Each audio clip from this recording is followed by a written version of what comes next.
Une nouvelle miellerie professionnelle remise à l'Union des coopératives Nangadene de Korogo. Un don de la Sokodevi, un réseau de coopératives et de mutuelles aux côtés de ses partenaires dans les pays en développement. Le projet s'inscrit dans le cadre du programme de développement de coopératives modèle inclusive et durable en abrégé PROCED. Le projet est financé par Affaires mondiales Canada.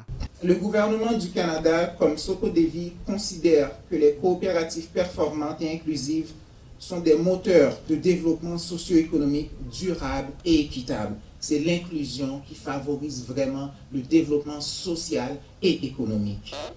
La miellerie de Lukonako est équipée de matériel apicole de pointe pour la production de miel de qualité, des combinaisons, des enfumoirs, des brosses à abeilles et des pressions hydrauliques manuelles.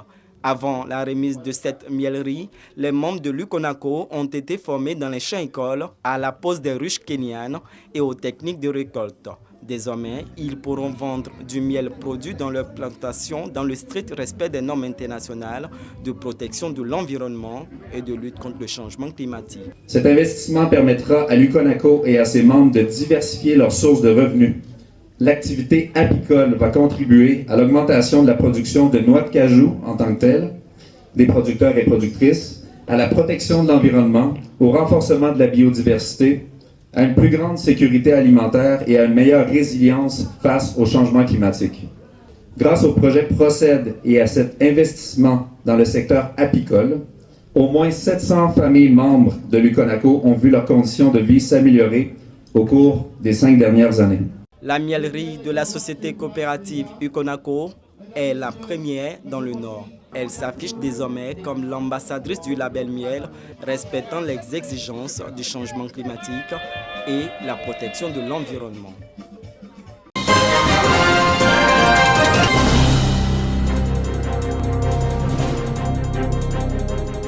Santé et sport, voilà deux concepts que le village de Dodiagnoa, à une vingtaine de kilomètres de Gagnoa, a décidé de célébrer sur initiative de son chef de village, chef du canton Pakolo, Noël Gnagno, journaliste à la retraite.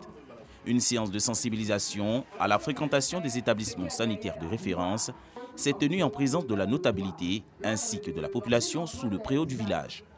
L'animation a été assurée par une équipe de l'hôpital général de Gagnoa, rebaptisée par son directeur, Dr Kwaku Adolphe, hôpital du Bonheur. Il est bon quand on se rapproche des populations rurales, qu'on leur explique comment ça marche et surtout qu'on les rassure pour dire que nous sommes là, nous sommes à leur disposition. Leur satisfaction est notre priorité à l'hôpital général de Gagnoa. Nous avons voulu combiner le sport et la santé pour offrir un moment de gaieté aux villageois. Vous savez, l'hôpital général de Gagnoa est désigné à tort. Nous voulons corriger cette approche négative et dire que c'est un hôpital qui offre beaucoup d'opportunités et des meilleurs soins de santé aux populations. Noël Gnagno a situé le cadre de cette journée qu'il a initiée avant d'aller donner le coup d'envoi de la finale du tournoi de football Maracana de la paix et de la cohésion sociale de Dodiagnoa, opposant deux équipes du village et parrainé par le directeur de l'hôpital du Bonheur.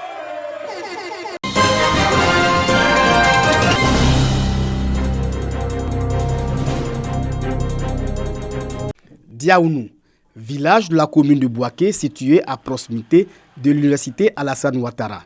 Diaounou a loti ses terres en 1993. Un lotissement approuvé par le ministère de la Construction et de l'Urbanisme en 1996. En dépit de ce cadre légal, les populations et les acquéreurs des terrains cohabitent avec des bœufs. Conséquence, présence massive de mouches, de puces et d'excréments de bœufs dans les domiciles. Brouaou vit avec ses mouches contre sa volonté depuis belle lurette. Vraiment, c'est difficile. C'est difficile.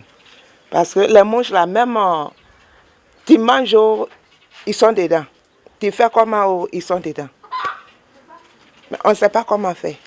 En effet, une quinzaine de pâturages de bœufs occupent les lieux, ralentissant du coup le développement du village. Est-ce que des êtres humains qui ont, avec la sueur de leur front, acquis des terrains légalement pour pouvoir vivre un rêve, celui d'avoir une maison, un chez-soi, peuvent vivre dans ce genre de conditions? Tous ceux qui arrivent, ils renoncent parce que tous les terrains sont occupés par des pâturages et impossible de loger. On n'arrive pas à bien étudier.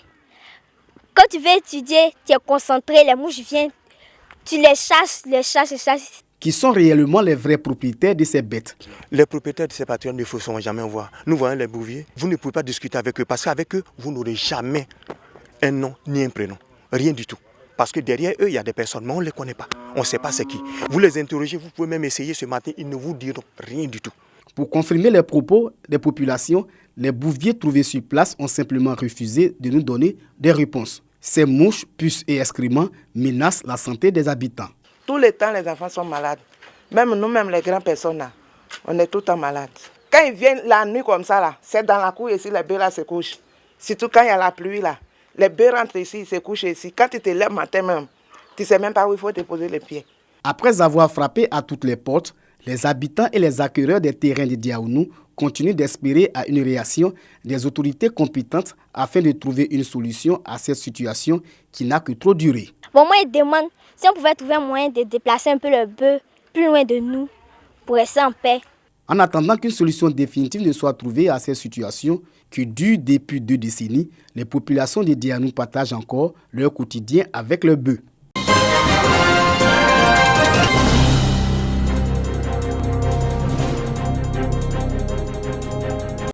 Le rond-point en face de la mairie de Divo a servi de cadre pour cette campagne de sensibilisation de la semaine de la sécurité routière. Les usagers sont instruits sur le respect du code de la route et sur l'obligation d'avoir les documents administratifs nécessaires. Cette opération elle est officielle et surtout dans le territoire ivoirien parce que décidée par le gouvernement et suivie de près par le président de la République. Elle porte déjà ses fruits parce qu'à la dernière réunion du comité de sécurité, les sapeurs-pompiers nous ont dit que pour une fois, ils ont pu avoir quelques nuits sans alerte. Comme nous devons poursuivre ça qu'à la fin de l'année, nous savons qu'au terme de cette opération, on pourra avoir une majorité de populations conscientisées. La représentante du préfet de Divo, qui apporte le soutien de l'autorité préfectorale à cette campagne, invite les passagers des véhicules de transport en commun à dénoncer les contrevenants. La semaine de la sécurité routière permet, un tant soit peu, d'avoir un regard sur les activités des usagers, au strict respect du code de la route, à plus de responsabilités, à plus de vigilance sur les voies, pour eux-mêmes, pour la population et surtout pour les passagers souvent qui transportent.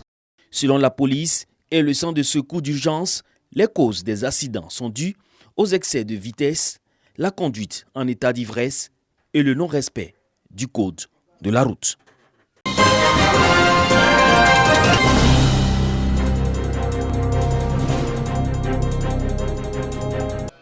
Après plusieurs années d'attente, la mosquée de Karpélé, sous-préfecture de Bouniéré-Dougou, peut désormais servir de lieu pour la prière du vendredi. Plus besoin donc pour les fidèles musulmans de cette localité, de la région du Hambol, de parcourir des kilomètres pour les prières du Djouma ou autres prières religieuses musulmanes. Le Conseil supérieur des imams des mosquées et des affaires islamiques, COSIM, procède à l'inauguration de la mosquée du village. Une cérémonie doublée avec l'intronisation de l'imam principal de ce sanctuaire consacré au culte musulman. C'est dur, mais je demande à Dieu, Dieu n'a qu'à m'aider pour que le travail qu'on a commencé, ça n'a qu'à avancer. Le donateur de cet office religieux, Sekouba Karidjoula, conseiller technique au ministère d'État, ministère de la Défense, fils et cadre de Karpélé, invite les fidèles musulmans à consolider la paix et à prier pour le président de la République afin que la Côte d'Ivoire continue dans la stabilité, la cohésion sociale et la paix. Sa marche glorieuse vers son progrès économique et social. Je demande à la population de Karpélé de bien entretenir cette mosquée. L'objectif c'est qu'il y ait la paix dans le village et que tous les enfants, que ce soit les cadres, que nous soyons tous unis. Qu'il y ait la paix dans le pays et que nous soyons tous derrière le président Alassane pour qu'il y ait une santé et la longévité. Une séance de lecture du Saint-Coran et la prière de 13h ont meublé cette cérémonie placée sous l'autorité spirituelle du président du COSIM, Cheikh Aïma Diakité Ousmane.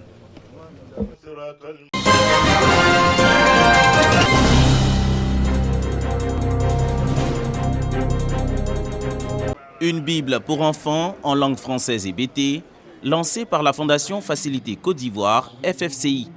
Mouvement évangélique inter-ecclésiastique qui œuvre dans le domaine de l'évangélisation à l'intérieur du pays.